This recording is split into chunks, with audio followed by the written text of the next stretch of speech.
桂山係位於澳門半島北部嘅一座小山。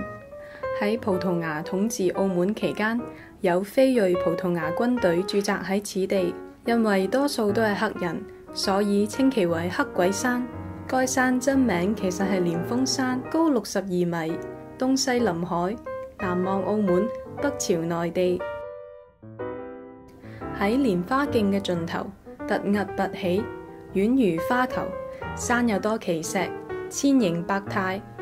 舊日山頂岩石，遠望如觀音端坐蓮臂，岩石烘托如雲，更似係蓮花盛開，因而得名。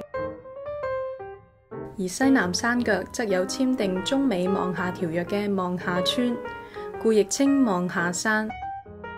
望廈山已屬評定嘅地點，被收錄喺澳門文物名錄中。望廈炮台喺1866年，即清同治3年落成。附近地方曾經係守衛森嚴嘅軍事設施同軍營。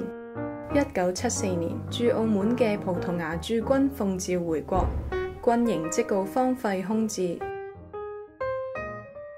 1979年，澳葡政府接管軍營，並將軍營改建為賓館，供海外人員居住。